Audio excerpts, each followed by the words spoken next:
بسم اللہ الرحمن الرحیم۔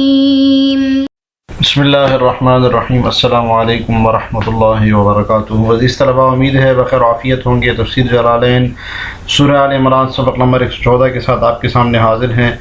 آج کا سبق انشاءاللہ عزیز طلبہ قل یا اہل الکتاب تعالوا الی کلمۃ سواء بیننا وبینکم سے لے کر آیت نمبر 68 واللہ ولی المؤمنین تک ہوگا۔ تو آئیے بلا تاخیر سبق کی ابتدا کرتے ہیں۔ اعوذ باللہ من الشیطان الرجیم، بسم اللہ الرحمن الرحیم۔ قل یا اہل الکتاب تعالوا الی کلمۃ سواء بیننا وبینکم، مسلمانوں یہود و نصارہ سے کہہ دو کہ اے اہل کتاب ایک ایسی بات کی طرف آ جاؤ، تعالوا الی کلمۃ ایک ایسی بات کی طرف آ جاؤ، سواء بیننا وبینکم جو تم ہم میں اور تم میں مشترک ہو، اللہ نعبد الا اللہ ولا نشرک بہ شیئا، اور وہ یہ ہے کہ ہم اللہ کے سوا کسی کی عبادت نہ کریں اور اس کے ساتھ کسی کو شریک نہ ٹھہرائیں، ولا يتخذ بعضنا بعضا اربابا من دون اللہ، اور اللہ کو چھوڑ کر ہم ایک دوسرے کو رب نہ بنائیں، ولا يتخذ بعضنا بعضا اربابا من دون اللہ، اور اللہ کو چھوڑ کر ہم ایک دوسرے کو معبود نہ بنائیں، فإن تولوا فقولوا اشهدوا بأننا مسلمون، پھر بھی اگر وہ منہ موڑیں تو کہہ دو کہ گواہ رہنا ہم مسلمان ہیں۔ یہ طلبہ یہاں سے اللہ تعالیٰ نے نہایت ہی حکیمانہ انداز میں اہل کتاب کو اسلام کی دعوت دی ہے، اتحاد کی دعوت دی ہے۔ تو اس سے پہلے توحید سے متعلق نصارہ کے مختلف شبہات کا جواب تھا، اس کا ازالہ تھا۔ تو اب یہاں پر اہل کتاب کو توحید کی دعوت عام دی جا رہی ہے کہ آ جاؤ توحید کی بات کی طرف، جس میں ہم بھی مشترک ہیں اور تم بھی مشترک ہو۔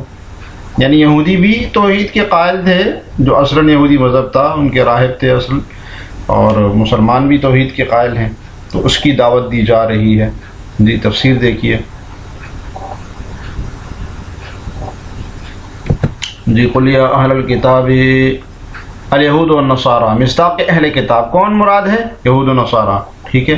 تعالوا الی کلمۃ سواء بیننا وبینکم، سواء مصدر بمعنی مستو امرها، یہ سواء مصدر ہے جو کہ مصدر اسم فاعل کے معنی میں، ٹھیک ہے۔ یہاں پر سواء مصدر ہے جو کہ اسم فاعل کے معنی میں، تو جب اسم فاعل کے معنی میں ہوگا تو اس کی محذوف عبارت بنے گی مستو امرها، کہ اپنے معاملے، یعنی ایسے کلمہ جو کہ برابر ہو ہر معاملے میں، بیننا و بینکم ہمارے درمیان تمہارے درمیان ہی، وہ کیا ہے؟ اللہ نعبد الا اللہ، کہ ہم اللہ کے سوا کسی کی عبادت نہیں کریں گے، ولا نشرک بہ شیئا، اور اس کے ساتھ کسی کو شریک نہ ٹھہرائیں گے، کسی چیز کو شریک نہیں کریں گے، اور ولا يتخذ بعضنا بعضا اربابا من دون اللہ، اور ایک دوسرے کو بھی اللہ تعالیٰ کے سوا معبود نہیں بنائیں گے۔ تو تین باتیں ہیں، ایک توحید، ایک شرک، توحید ہے، شرک ہے، اور دوسرا یہ کہ ایک دوسرے کو معبود نہیں بنائیں گے۔ اس سے اشارہ ہے کہ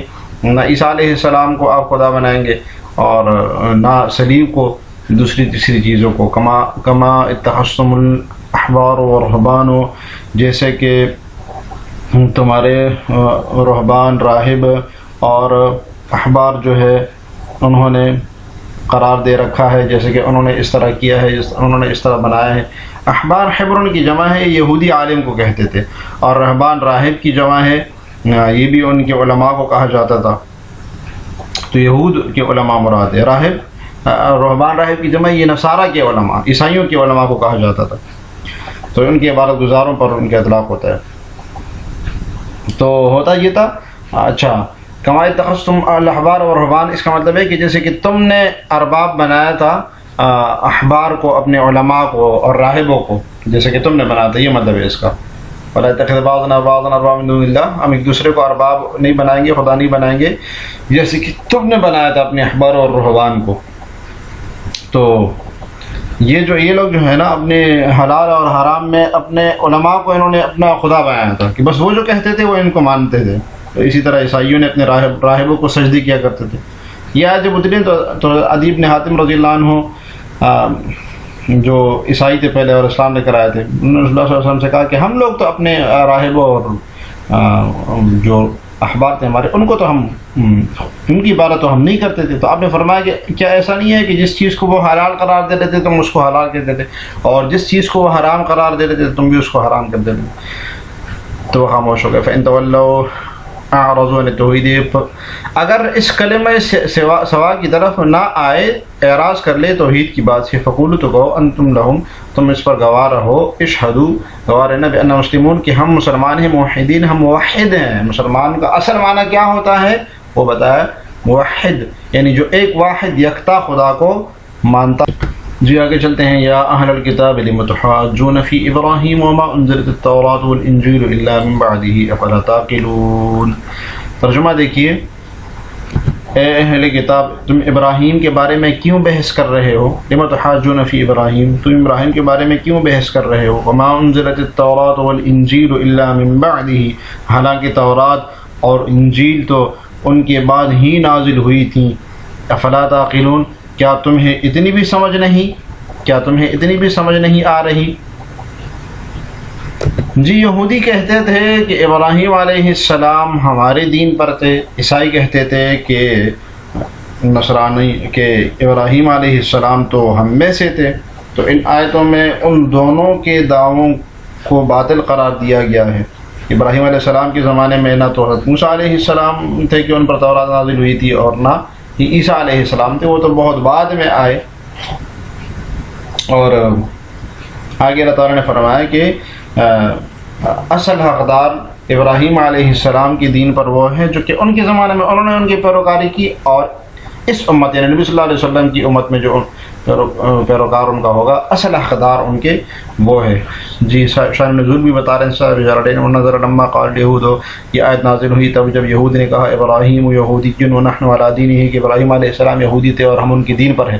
وقالت النصارى كذلك، نصارى اسی طرح کہتے تھے. کیسے کہ ابراہیم علیہ السلام نصارہ میں سے ہے، نصرانی ہیں، اور ہم ان کی دین پر ہیں. یا اہل الکتاب لم تحاجون تخاصمون، تم کیوں مخاصمت کرتے ہو؟ تو محاجات یہاں پر حجت حق و باطل میں دلیل لا کر حق واضح کرنے کے لیے نہیں ہے، بلکہ صرف مخاصمت جھگڑے کے لیے ہے. ٹھیک ہے. فی ابراہیم علیہ السلام کے اوپر، کیونکہ دلیل تو ان کے پاس کوئی تھی نہیں نا کہ ابراہیم علیہ السلام ہمارے دین پر تھے. بزعمکم، تمہارے گمان کے مطابق، کہ انہ علی دینکم، کہ وہ تمہارے دین پر تھے. وما انزلت التوراۃ والانجیل الا من بعدہ، اور انجیل اور تورات تو اس کے بعد نازل ہوئی. بزمن طویل، بہت طویل زمانہ اس میں گزرا، بہت زیادہ طویل زمانہ اس میں گزرا. تو اس کے بعد کتنے انبیاء آئے، اور پھر موسیٰ علیہ السلام کا زمانہ آیا، اور پھر کتنے انبیاء آئے، پھر عیسیٰ علیہ السلام کا زمانہ آیا. بزمن طویل، بہت طویل زمانہ. وبعد نزولہما حدثت الیہودیت والنصاریت، اور ان دونوں کے نزول کے بعد ہی تو یہودیت اور نصرانیت، وہ جو غلط یہودیت اور نصرانیت تھی، اس کی ایجاد ہوئی. ہاں یہ تو ان کے بعد ہی بنا نا. پھر یہ لوگ کیسے کہتے تھے کہ ابراہیم علیہ السلام ہمارے دین پر ہیں؟ جی تو لکھا ہے کہ ابراہیم علیہ السلام اور موسیٰ علیہ السلام کے درمیان 1000 سال کا وقت تھا، اور عیسیٰ علیہ السلام اور موسیٰ علیہ السلام کے درمیان 1000 سال کا وقت تھا. تو اس کا مطلب ہے کہ ابراہیم علیہ السلام اور عیسیٰ علیہ السلام کے درمیان جو 2000 سال کا وقت آ گیا. تو پھر کیسے یہ دعویٰ کر سکتے ہیں ہمارے دین پر تھے؟ افلا تعقلون بطلان قولکم، کیا تم عقل نہیں رکھتے ہو اپنے قول کے باطل ہونے کے بارے میں کہ تمہاری یہ بات غلط ہے؟ ٹھیک ہے. تو استفہام انکاری ہے. ہا انتم ہؤلاء حاججتم فیما لکم بہ علم فلم تحاجون فیما لیس لکم بہ علم واللہ یعلم وانتم لا تعلمون. یہ ترجمہ دیکھیے. دیکھو، ہا انتم، دیکھو یہ تم ہی ہو، ہؤلاء جنہوں نے، حاججتم فیما لکم بہ علم جنہوں نے اپنے ان معاملات میں اپنی سی بحث کر لی جن کا تمہیں کچھ نہ کچھ علم تھا. فیما لکم بہ علم، کہ تم نے جھگڑا کیا، بحث کی، فیما لکم اس میں جس میں تمہیں کچھ نہ کچھ علم تھا. فلم تحاجون فیما لیس لکم بہ علم، تو اب ان معاملات میں کیوں بحث کرتے ہو؟ ہاں ان معاملات میں ابھی کیوں بحث کرتے ہو جس کا تمہیں سرے سے علم ہی نہیں ہے. واللہ یعلم انتم لا تعلمون، اور اللہ تعالیٰ خوب جانتے ہیں اور تم نہیں جانتے ہو. یہاں سے اہل کتاب کی حماقت کا مزید اظہار ہو رہا ہے کہ یہ کتنے احمق ہے. پہلے تو موسیٰ علیہ السلام عیسیٰ علیہ السلام کے بارے میں جھگڑتے تھے کہ ان کے بارے میں تمہیں کچھ تھوڑا بہت ناقص علم تو تھا ان کے عقیدے کے بارے میں، لیکن اب یہ کیا حماقت ہو گئی کہ ابراہیم علیہ السلام کے بارے میں بھی تم لڑ رہے ہو، جن کے بارے میں تمہیں علم بھی نہیں ہے، کیونکہ یہودیت اور نصرانیت تو بہت بعد میں ایجاد ہوئی، تو ان کے بارے میں تمہیں علم ہی نہیں ہے، کوئی دلیل ہی نہیں ہے، پھر بھی تم لڑ رہے ہو۔ ہاں انتم للتنبیہ، جی ہاں یہ ہاں تنبیہ کا ہے، ٹھیک ہے، انتم مبتدا، یہ مبتدا ہے، یا ہؤلاء اس سے پہلے یا ندا معذوف ہے، منادہ ہے، والخبر اور خبر حاججتم فیما لکم به علم، تو یہ پورا جملہ خبر بن رہا ہے، اور انتم ہاں انتم مبتدا ہے، ٹھیک ہے، حاججتم فیما لکم به علم من امر موسیٰ وعیسیٰ وزعمکم انکم علی دینہما، کس چیز کا تمہیں علم تھا؟ عیسیٰ علیہ السلام اور موسیٰ علیہ السلام کے معاملے کا، اور تمہارے گمان کے مطابق کہ تم ان دونوں کے دین پر ہو، ہاں کہ تم ان دونوں کے، تمہارا خیال ہے کہ تم ان دونوں کے دین پر ہو۔ فَلِمَ تُحَاجُّونَ فِي مَا لَيْسَ لَكُمْ بِهِ عِلْمٌ، بس اس چیز کے بارے میں اب کیوں جھگڑتے ہو جس کا تمہیں علم ہی نہیں ہے، من شأن ابراہیم، جو ابراہیم علیہ السلام کا معاملہ ہے، ہاں ابراہیم علیہ السلام کے بارے میں، واللہ یعلم، اللہ تعالیٰ تو ابراہیم علیہ السلام کا معاملہ خوب جانتے ہیں، ان کے حال کو خوب جانتے ہیں، وانتم لا تعلمون، تم نہیں جانتے ہو۔ قال تعالیٰ تبرئت لابراہیم، ابراہیم علیہ السلام کی برات نازل کرتے ہوئے اللہ تعالیٰ ارشاد فرما رہے ہیں، ما کان ابراہیم یہودیا ولا نصرانیا ولکن کان حنیفا مسلما وما کان من المشرکین، کہ ابراہیم علیہ السلام نہ یہودی تھے، ولا نصرانیا اور نہ نصرانی تھے، ولیکن کان حنیفا لیکن وہ تو حنیف تھے، مسلم تھے، وما کان من المشرکین اور مشرکین میں سے نہ تھے۔ تو ابراہیم علیہ السلام کی براءت یہاں سے اللہ تعالیٰ نے نازل فرمائی کہ ابراہیم علیہ السلام کا دین کون سا تھا؟ یہود و نصارہ، ابراہیم علیہ السلام کے یہودی اور نصرانی ہونے کا جو دعویٰ کرتے تھے، اللہ تعالیٰ نے ان کے جواب میں یہ فرمایا کہ ابراہیم علیہ السلام تو بھائی نہ یہودی تھے نہ نصرانی تھے، بلکہ وہ تو دین حنیف پر تھے۔ کیا مطلب؟ مطلب ہے کہ تمام غلط عقائد سے انہوں نے کنارہ کشی اختیار کر لی تھی، اور جو اللہ تعالیٰ کے احکامات تھے بس اس کی تعمیل کرنے والے تھے، یہ دین حنیف ہے، ٹھیک ہے۔ تو تم نے تو اللہ تعالیٰ کے احکام کی تھوڑی سی بھی تعمیل نہیں کی، بلکہ اس کو غلط کر دیا، اور جو بشارت نبی صلی اللہ علیہ وسلم کے بارے میں تورات اور انجیل میں تھی وہ بھی تم لوگوں نے نہیں مانی، اس کو غلط کر دیا۔ جی قال تعالی تبرئت ابراہیم علیہ السلام کی برات، یہ برات نازل ہوئی ہے کہ وہ نہ یہودی تھے نہ نصرانی تھے بلکہ حنیف تھے۔ وہ حنیف کا مطلب کیا ہے؟ مائلا عن الادیان الباطلۃ کلھا الی الدین القیم۔ حنیف کا مطلب یہ ہوتا ہے کہ بھائی باطل ادیان سے مائل ہو کر، ایک طرف مائل ہو کر، سب کی سب سے مائل ہو کر الی الدین القیم، صحیح سیدھے دین کی طرف۔ تو یہ حنیف کا مطلب ہوتا ہے کہ دین باطلہ سے مائل ہو کر صحیح دین کی طرف آنا، اس کو حنیف کہتے ہیں، ٹھیک ہے۔ مسلمن موحدن، موحد تھے۔ اس طرف موحد کہہ کے صاحب جلالین نے اشارہ کر دیا کہ مسلمن کا مطلب یہ نہیں ہے کہ ابراہیم علیہ السلام اس امت کے مسلمان تھے، بلکہ مسلمن کا مطلب یہ ہے کہ وہ پکے موحد تھے، اپنے دور اپنے زمانے میں ان کا جو دین تھا وہ ملت اسلام ہی کی طرح اس کو کہہ سکتے ہیں، لیکن وہ توحید کا دین تھا، اس کے اوپر تھے۔ یہ جو اسلام حادث ہے جو ابھی آیا ہے، ان کی وفات کے بعد اس پر وہ نہیں تھے، وما کان من المشرکین، ہاں البتہ شرک کرنے والوں میں سے نہیں تھے۔ ان اول الناس بابراہیم والذین اتبعوہ وہذا النبی والذین آمنوا واللہ ولی المؤمنین، ابراہیم کے ساتھ تعلق کے سب سے زیادہ حقدار وہ لوگ ہیں، ان اول الناس بابراہیم، ابراہیم کے ساتھ تعلق کے زیادہ حقدار وہ لوگ ہیں، للذین اتبعوہ، جنہوں نے ان کی اتباع کی، وہذا النبی، اور یہ نبی آخر الزمان صلی اللہ علیہ وسلم، والذین آمنوا، اور وہ لوگ جو ان پر ایمان لائے ہیں، واللہ ولی المؤمنین، اور اللہ تعالیٰ مومنوں کا کارساز ہیں۔ اب یہود و نصارہ کے غلط دعووں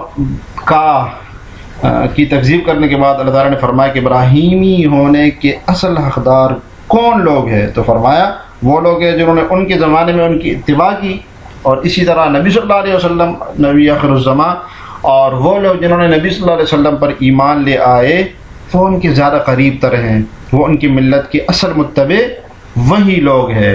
ان اول الناس احقهم جی حق کو اشارہ کر دیا کہ اولا احق کے معنی میں زیادہ حقدار ان کے کون ہیں؟ ابراہیم علیہ السلام کے الذین اتبعوا فی زمانے اپنے زمانے میں جنہوں نے ان کی اتباع کی وہذا النبی اور یہ نبی محمد مصداق نبی محمد صلی اللہ علیہ وسلم لموافقته له فی اکثر شرعه وجہ اتباع کہ زیادہ حقدار اتباع کی کیوں ہے؟